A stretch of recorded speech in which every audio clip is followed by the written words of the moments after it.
সুপ্রিয় শিক্ষার্থীবৃন্দ, আশা করি সবাই অনেক ভালো আছো। আজকে আমরা উদ্ভিদ বিজ্ঞানের প্রথম অধ্যায় অর্থাৎ কোষ ও কোষের গঠন সম্পর্কে আলোচনা করব।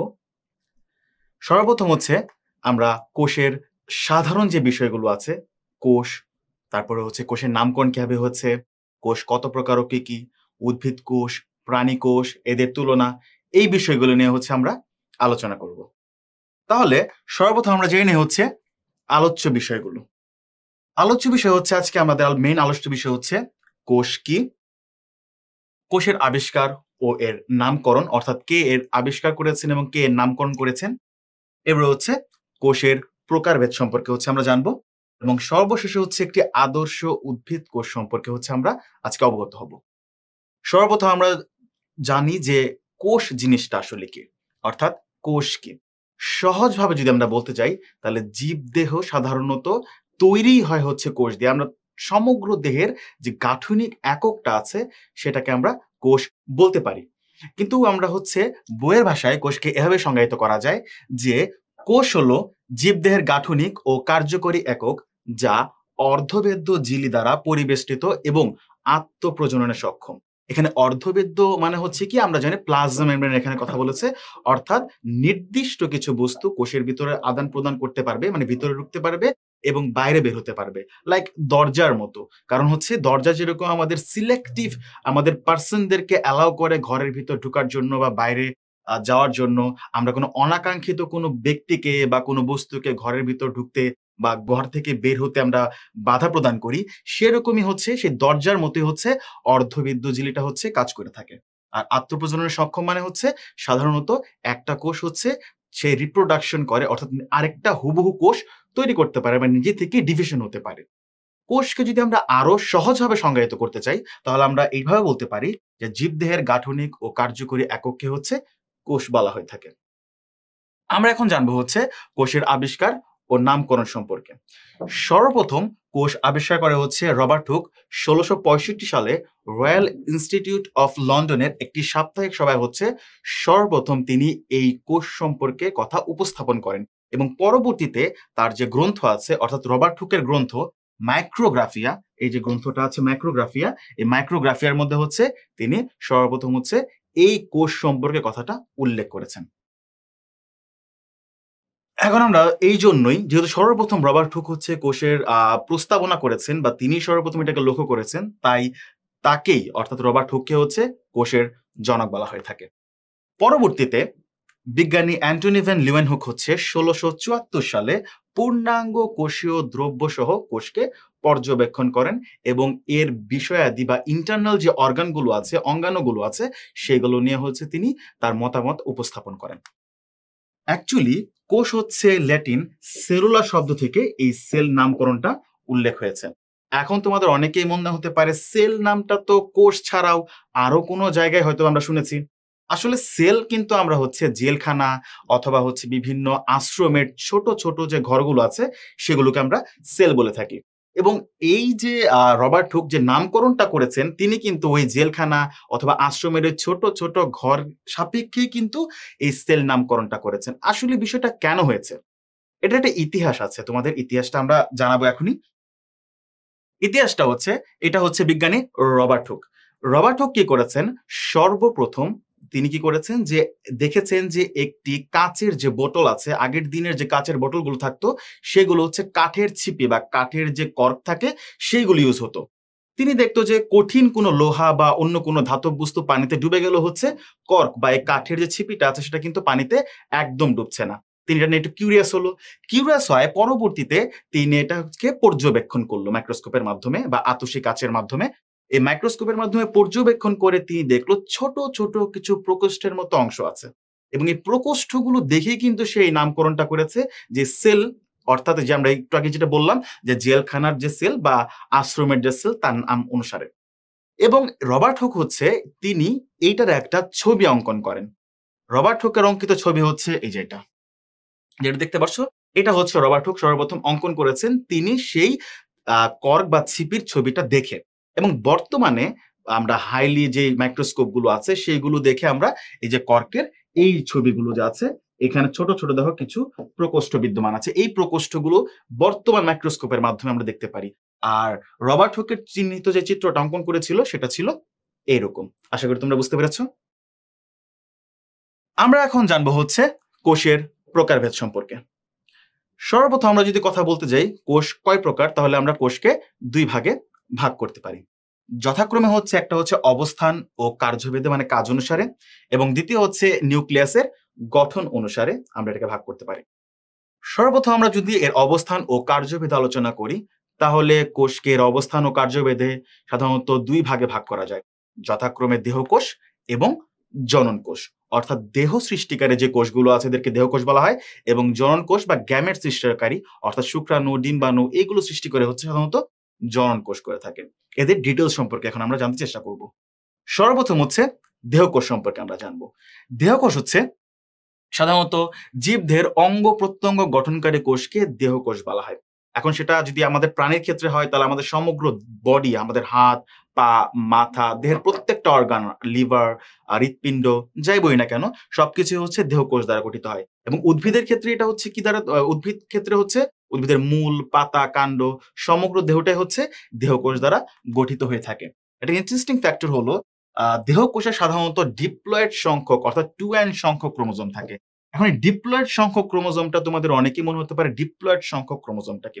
আমাদের প্রত্যেকটা ইন্ডিভিজুয়াল প্রাণী বা উদ্ভিদের দেহের মধ্যে ক্রোমোজোম সেট থাকে, যেখানে 50% ক্রোমোজোম হচ্ছে আমাদের বাবার বডি থেকে আসে, এবং বাকি 50% আমাদের ক্রোমোজোমটা আছে সেটা হচ্ছে আমাদের মার বডি থেকে আসে।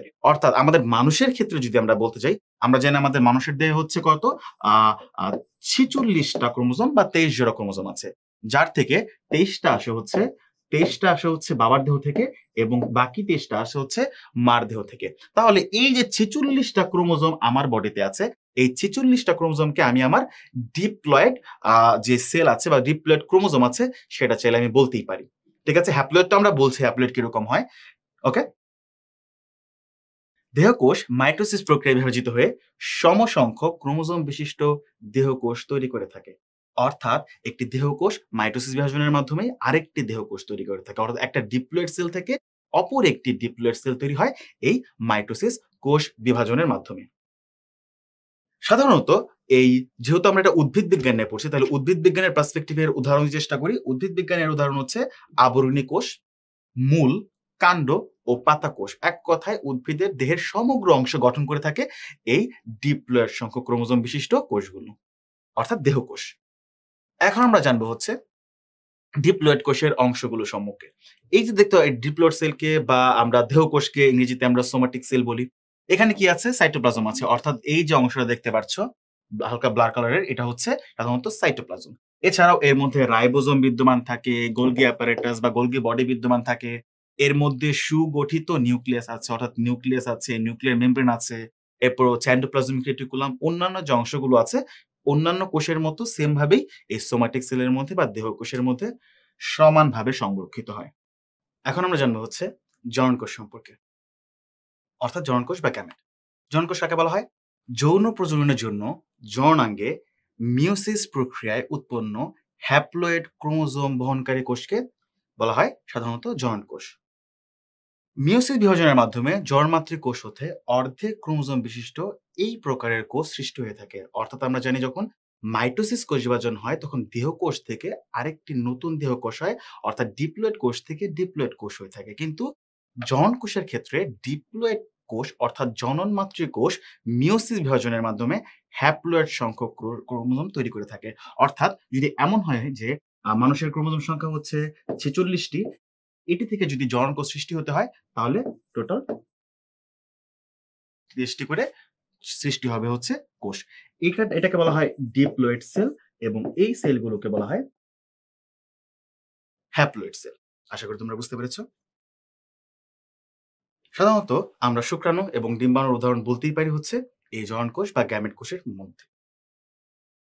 এখন আমরা জানবো হচ্ছে জনন কোষগুলো কিরকম। যেমন রিপ্রোডাক্টিভ সেল বা জনন কোষের কথা যদি আমি বলতে চাই, এটা দুই ধরনের হয়ে থাকে, যথাক্রমে শুক্রাণু অর্থাৎ স্পাম, এটা হচ্ছে দেখতে অনেকটা এরকম হয়ে থাকে, যার মাথা, বিশেষ করে এটাকে বলা হয় মাথা, যার মধ্যে নিউক্লিয়াস অবস্থান করে। এরপর হচ্ছে মধ্যম অংশ বা মিডিল লেয়ার যেটাকে বলা হয়, সেটার মধ্যে মাইট্রোকন্ড্রিয়া থাকে, এবং বাকি যে অংশটা থাকে হচ্ছে লেজ। এটি সাধারণত চলনে সাহায্য করে থাকে শুক্রাণুর ক্ষেত্রে। এবং রিপ্রোডাক্টিভ সেলের অপর সেল হচ্ছে ডিম্বাণু, এগ বা আমরা এটাকে ওভাম চাইলে বলতে পারি। এই যে ডিম্বাণু দেখতে পাচ্ছ, এটা সাধারণত শুক্রাণু থেকে বহুগুণ বড় হয়ে থাকে এবং এর মধ্যে নিউক্লিয়াস, সাইটোপ্লাজম, জোনা পেলোসোডা, করোনা রেডিয়াটা ইত্যাদি অংশগুলো বিদ্যমান থাকে। এখন আমরা জানবো হচ্ছে নিউক্লিয়াসের গঠন অনুসারে শ্রেণীবিন্যাস। নিউক্লিয়াসের উপর ভিত্তি করে সাধারণত কোষকে দুই ভাগে ভাগ করা যায়। যথাক্রমে একটা কোষকে বলা হয় আদি কোষ বা প্রোক্যারিওটিক সেল, আরেকটি হচ্ছে প্রকৃত কোষ বা ইউক্যারিওটিক সেল। প্রথমে আমরা জানবো হচ্ছে আদি কোষ বা প্রোক্যারিওটিক সেল সম্পর্কে। সর্বপ্রথম আদি কোষকে আমরা চাইলে এভাবে সংজ্ঞায়িত করতে পারি যে সাধারণত যে ধরনের কোষে প্রকৃত নিউক্লিয়াস থাকে না বা কোনো কোষীয় অঙ্গাণু বিদ্যমান থাকে না, তাকে আদি কোষ বা প্রোক্যারিওটিক সেল বলা হয়। অর্থাৎ যে সকল কোষে সুগঠিত নিউক্লিয়াস থাকে না, ঝিল্লিযুক্ত কোষ অঙ্গাণু নেই, ক্রোমোজোম গঠিত হয় না, তাদেরকে আদি কোষ বা প্রোক্যারিওটিক কোষ বা প্রাকেন্দ্রিক কোষ বলা হয়ে থাকে। এই ধরনের যে কোষ আছে এখানে কোনো ধরনের কোষীয় অঙ্গাণু থাকে না, এটা ইতিমধ্যে আমরা সংজ্ঞায় বলে দিয়েছি। কিন্তু গুরুত্বপূর্ণ অঙ্গাণু হিসেবে এখানে হচ্ছে রাইবোজোম বিদ্যমান থাকে এবং সেটা হচ্ছে 70S ধরনের রাইবোজোম বিদ্যমান থাকে। 70S ধরনের রাইবোজোম কি? সেটা আমরা রাইবোজোম টপিকের মধ্যে আলোচনা করব। কারণ এই যে প্রোক্যারিওটিক সেলটা আছে বা আদি কোষটা আছে, এটার উদাহরণ হচ্ছে ব্যাকটেরিয়া। আর ব্যাকটেরিয়ার দেহের মধ্যে প্রোটিনের প্রয়োজন আছে। আর আমরা জানি যেখানেই প্রোটিনের প্রয়োজন আছে সেইখানেই রাইবোজোম বিদ্যমান থাকবে। এবং এই 70S রাইবোজোম হচ্ছে এই ব্যাকটেরিয়া বা আদি কোষের মধ্যে হচ্ছে বিদ্যমান থাকবে। এরপরে আমরা বলব হচ্ছে এই প্রোক্যারিওটিক সেল এবং ইউক্যারিওটিক সেল সম্পর্কে। ইউক্যারিওটিক সেলের সংজ্ঞা কি বা বিষয়াবলী কি, এগুলো আমরা একটু পরে আলোচনা করছি। এখানে প্রোক্যারিওটিক সেলের ক্ষেত্রে দেখতে পাচ্ছ এই যে মাঝখানের যে অংশটা আছে এটাকে হচ্ছে নিউক্লিয়েড বলা হয়। মানে এটা কিন্তু প্রকৃত নিউক্লিয়াস না যেখানে ক্রোমোজোম বিদ্যমান থাকে। আর প্রকৃত যে কোষটা আছে এখানে হচ্ছে কোষের কেন্দ্রীয় অংশে একটি প্রকৃত নিউক্লিয়াস থাকে যা হচ্ছে ক্রোমোজোম, ডিএনএ, আরএনএ এগুলো ধারণ করে থাকে। এছাড়াও এখানে দেখতে পাচ্ছ তোমরা রাইবোজোম আছে। রাইবোজোম কিন্তু প্রকৃত কোষ এবং আদি কোষ এই ২ ধরনের কোষের মধ্যেই বিদ্যমান থাকে। এই যে সূক্ষ্ম দানাগুলো এখানে দেখা যাচ্ছে, এই সূক্ষ্ম দানাগুলো হচ্ছে রাইবোজোম। কিন্তু প্রকৃত কোষের মধ্যে যে ক্লোরোপ্লাস্ট, গলগি বডি, মাইটোকন্ড্রিয়া বা অন্যান্য যেসব অঙ্গাণুগুলো আছে বা অর্গানেলস গুলো আছে, সেগুলো কিন্তু প্রোক্যারিওটিক সেলের মধ্যে বিদ্যমান থাকে না। পরীক্ষার মধ্যে এটা গুরুত্বপূর্ণ হিসেবে আসে যে প্রকৃত কোষ এবং আদি কোষের মধ্যবর্তী পার্থক্যগুলো উল্লেখ করো। তাহলে আমরা এখানে পার্থক্যগুলো ইজিলি আইডেন্টিফাই করতে পেরেছি। এখন আমরা আলোচনা করব হচ্ছে ইউক্যারিওটিক সেল বা প্রকৃত কোষ সম্পর্কে। প্রকৃত কোষ বা ইউক্যারিওটিক সেল। তাহলে ইউক্যারিওটিক সেলকে বা প্রকৃত কোষকে আমরা এভাবে সংজ্ঞায়িত করতে পারি। যে সকল কোষে সুগঠিত নিউক্লিয়াস থাকে, ঝিল্লিযুক্ত কোষ অঙ্গাণু বিদ্যমান, ক্রোমোজোম যুক্ত, তাদেরকে প্রকৃত কোষ বা ইউক্যারিওটিক সেল বা সুকেন্দ্রিক কোষ বলা হয়ে থাকে। এখানে সুকেন্দ্রিক কোষ কেন বলা হয়? কারণ এই ধরনের কোষের মধ্যে পারফেক্টলি একদম কেন্দ্রে হচ্ছে একটা নিউক্লিয়াস অবস্থান করে। মানে সুগঠিত কেন্দ্র অবস্থান করে। দ্যাটস হোয়াই এটাকে সুকেন্দ্রিক ক্রোমোজোম বা সুকেন্দ্রিক কোষ আমরা বলতে পারি। এসব কোষের নিউক্লিয়াসে দ্বিস্তরী নিউক্লিয় ঝিল্লি অর্থাৎ প্লাজমা মেমব্রেন বিদ্যমান থাকে। এছাড়াও এর মধ্যে নিউক্লিওপ্লাজম, নিউক্লিওলাস, ক্ষারীয় প্রোটিন নির্মিত ক্রোমোজোম পাওয়া যায়। এই ধরনের কোষে 80S ধরনের রাইবোজোম থাকে যেটা আমরা ইতিমধ্যে বলেছি পার্থক্যের মধ্যে যে প্রকৃত কোষ বা আদি কোষ এই ২ ধরনের কোষের মধ্যে হচ্ছে রাইবোজোম বিদ্যমান থাকে। আর রাইবোজোমের কাজ হচ্ছে প্রোটিন তৈরি করা। এবং এখানে ইম্পোর্টেন্ট হচ্ছে প্রকৃত কোষের মধ্যে হচ্ছে 80S রাইবোজোম বিদ্যমান থাকে যারা হচ্ছে প্রোটিন উৎপাদন করে থাকে। হ্যাঁ, প্রকৃত কোষের মাইটোকন্ড্রিয়া আছে, ক্লোরোপ্লাস্ট আছে। এদের ভিতর কিন্তু আবার 70S ধরনের রাইবোজোম থাকে। এবং 70S রাইবোজোম কি, 80S রাইবোজোম কি, কার মধ্যে কোনটা অবস্থান করে সেটা আমরা পরবর্তী টপিকগুলোতে আলোচনা করব। আশা করি বুঝতে পেরেছ। এখন আমরা এটার উদাহরণ হিসেবে বলতে পারি সকল উদ্ভিদ কোষ এবং প্রাণী কোষ হচ্ছে সাধারণত এই প্রকৃত কোষের অন্তর্ভুক্ত। অর্থাৎ ব্যাকটেরিয়া শুধুমাত্র হচ্ছে আদি কোষ এবং বাকি সকল ধরনের কোষ এটা শৈবাল হোক, ছত্রাক হোক, প্রাণী হোক, উদ্ভিদ হোক সবাই হচ্ছে প্রকৃত কোষের মধ্যে অংশ বিদ্যমান থাকে। এখন আমরা বলব হচ্ছে একটি আদর্শ উদ্ভিদ কোষ সম্পর্কে আলোচনা করব। একটি আদর্শ উদ্ভিদ কোষ সম্পর্কে যদি আলোচনা করতে যাই, প্রথমত আমরা জানি কোষের সর্ববাহিরে মানে সবার বাইরের যে স্তরটা থাকে উদ্ভিদ কোষের ক্ষেত্রে সেটা হচ্ছে সেল ওয়াল। আমরা জানি মৃত কোষ প্রাচীর থাকে যার মাধ্যমে প্লাজমা মেমব্রেন বা প্রোটোপ্লাজমটা হচ্ছে আবরিত থাকে। ঠিক আছে? এরপরের যে অংশটা আছে সেটা হচ্ছে মেমব্রেন। মেমব্রেন হচ্ছে কি সেল ওয়াল বা কোষ প্রাচীরের নিচে দ্বিস্তরী লিপোপ্রোটিন আবরণ দ্বারা আবৃত থাকে হচ্ছে প্লাজমা মেমব্রেন বা মেমব্রেন বিদ্যমান থাকে। এর পরবর্তী অংশ হচ্ছে আমরা সাইটোপ্লাজম বলতে পারি। আর সাইটোপ্লাজমের মধ্যে হচ্ছে কোষীয় বিভিন্ন অঙ্গাণু বিদ্যমান থাকে। সেটা হতে পারে রাইবোজোম হতে পারে, সেটা হচ্ছে কোষ গহ্বর ভ্যাকিউল হতে পারে, সেটা এন্ডোপ্লাজমিক রেটিকুলাম হতে পারে, সেটা হচ্ছে সাইটোপ্লাজম তো আমরা বললামই, মাইটোকন্ড্রিয়া হতে পারে, ক্লোরোপ্লাস্ট হতে পারে। এগুলো গুরুত্বপূর্ণ। প্রাণী কোষ এবং উদ্ভিদ কোষের মধ্যে ইম্পোর্টেন্ট এখানে পার্থক্য হচ্ছে একটা হচ্ছে ভ্যাকিউল এবং একটা হচ্ছে ক্লোরোপ্লাস্ট। কারণ প্রাণী কোষের মধ্যেও কিন্তু ভ্যাকিউল বিদ্যমান থাকে না বা কোষ গহ্বর বিদ্যমান থাকে না। এবং উদ্ভিদ কোষের মধ্যেও কিন্তু এটা বিদ্যমান থাকে। এবং অপর প্রান্তে একইভাবে ক্লোরোপ্লাস্ট কিন্তু উদ্ভিদ কোষের মধ্যে বিদ্যমান থাকে, সেটা কিন্তু প্রাণী কোষের মধ্যে বিদ্যমান থাকে না। আমরা এখন একটি উদ্ভিদ কোষ এবং প্রাণী কোষ এই ২ টার বেসিকস কিছু পার্থক্য সম্পর্কে আলোচনা করব। এখানে প্রাণী এবং উদ্ভিদ কোষ সম্পর্কে যদি বলতে যাই, এটি একটি প্রাণী কোষ এবং এটি একটি উদ্ভিদ কোষ। আমরা শুধুমাত্র বেসিকস পার্থক্য সম্পর্কে আলোচনা করছি। এখানে গুরুত্বপূর্ণ কয়েকটা আমি জিনিস আইডেন্টিফাই করি। প্রথমত হচ্ছে মাইক্রোভিলাই। ঠিক আছে? এখানে দেখতে পাচ্ছ কিছু অংশ আছে এরকম খাঁজ কাটার মতো যে অংশগুলো আছে এগুলোকে বলা হয় মাইক্রোভিলাই। প্রাণীকোষ সাধারণত রেচন, বিপাক এগুলো অধিক মাত্রায় করে থাকে এবং এই মাইক্রোভিলার কাজ কিন্তু হচ্ছে এই রেচন, তারপরে হচ্ছে চলন, বিপাক এইগুলো নিয়ন্ত্রণে সাহায্য করে থাকে। এছাড়াও প্রাণী কোষের মধ্যে কিন্তু সেন্ট্রিওল থাকে, যেটা হচ্ছে উদ্ভিদ কোষের মধ্যে বিদ্যমান থাকে না।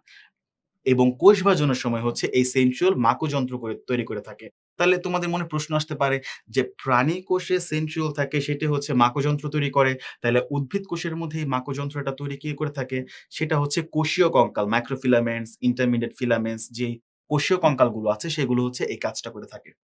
এছাড়াও সাধারণত এখন উদ্ভিদ কোষের কথা যদি বলতে যাই, উদ্ভিদ কোষের মধ্যে হচ্ছে কোষ গহ্বর সাধারণত বিদ্যমান থাকে। যেটা হচ্ছে প্রাণী কোষের মধ্যে বিদ্যমান থাকে না। এছাড়াও কোষ প্রাচীর বিদ্যমান থাকে সেটা হচ্ছে উদ্ভিদ কোষের ক্ষেত্রে স্বতন্ত্র। অর্থাৎ শুধুমাত্র কোষ প্রাচীর হচ্ছে উদ্ভিদ কোষের ক্ষেত্রেই প্রযোজ্য থাকবে। প্রাণী কোষে হচ্ছে সেটা প্রযোজ্য থাকবে না। আশা করি তোমরা হচ্ছে প্রাণী কোষ এবং উদ্ভিদ কোষ অর্থাৎ কোষের সাধারণ আলোচনা সম্পর্কে মোটামুটি একটা ধারণা পেয়েছো। তাহলে আজকে এই পর্যন্তই। সবাই ভালো থাকো, সুস্থ থাকো। পরবর্তী ক্লাসে আমরা নতুন কোনো টপিক নিয়ে আলোচনা করব। সেই পর্যন্ত আল্লাহ হাফেজ।